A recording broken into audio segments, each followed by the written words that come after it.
భర్త కోసం ఇల్లాలు రోడ్డెక్కింది. అత్తమామల చెరలో ఉన్న తన భర్తను విడిపించాలంటూ కలెక్టరేట్ ఎదుట ఇద్దరు పిల్లలతో కలిసి బైఠాయించింది. కర్నూలు బిర్లా గేటుకు చెందిన గౌతమి పబ్లిక్ హెల్త్ డిపార్ట్మెంట్లో జూనియర్ అసిస్టెంట్గా పనిచేస్తున్న సాయిబాబాతో పెళ్లైంది. గతంలోనే పెళ్లైన సాయిబాబా మొదటి భార్యకు విడాకులిచ్చానని చెప్పి గౌతమిని ప్రేమ వివాహం చేసుకున్నాడు. 4 ఏళ్లు ఆమెతో కలిసి ఉన్న సాయిబాబా 2 రోజుల నుంచి ఇంటికి రావడం లేదని వాపోయింది.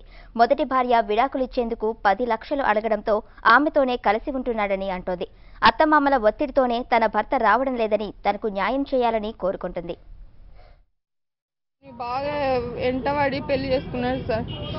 నేను బిర్లా గేట్లో ఉంటాను, అక్కడ తిరుగుతూ నన్ను ఇష్టపడి చేసుకున్నాడు సార్. పెద్ద భార్య లేదు, వెళ్ళిపోయింది, విడాకులు ఇచ్చేసినాను అని చెప్పినాడు సార్. నేను నమ్మలేదు. అప్పటికి నేను అతన్ని ఇష్టపడలేదు కూడా సార్.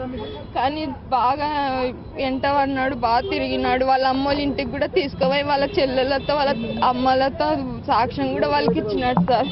సాక్ష్యం వాళ్ళకి ఇచ్చి నన్ను పెళ్లి చేసుకొని ఇప్పుడు మోసం చేస్తున్నారు సార్. వాళ్ళందరూ కలిసి నన్ను దాపెట్టినారు సార్. మొన్న కూడా తాండ్రపాడులో ఫ్లాట్ అమ్ముతున్నాను, అది అమ్మి డబ్బులు తీసుకొస్తా ఇండ్లు తీసుకొని ఉందాము. తాండ్రపాడు కాడ ఫ్లాట్ అమ్ముతున్నారు అమ్మ వాళ్ళు, అది దాంట్లో భాగం ఉంది, అది తీసుకొని వచ్చి ఇండ్లు తీసుకొని ఉందాం, సంతోషంగా ఉందాం. నాకు అవసరం లేదు. ఆమె సంక్రాంతి పండగ అయిపోయినాక వాళ్ళు గుంతకల్లు నుంచి వస్తారు, పంచాయతీ తెంపేస్తాను అన్నాడు సార్. వాళ్ళ అమ్మలే సార్. నేను చూసినాను సార్, రాత్రి వాళ్ళ ఇంట్లో నేను చూసినాను సార్. ఫోన్ చేసి పిలిచింటేనే పోయినాను సార్. నేను మా ఆయనను దాపెట్టినారు సార్, పొద్దున్నేకి పంపించేసినారు సార్ బయటికి. నాకు కావాలని నేను కోరుకుంటున్నాను సార్. నన్ను ఇష్టపడి చేసుకున్నాడు, నాతో ఉండాలి అని వేడుకుంటున్నాను సార్. అంతే.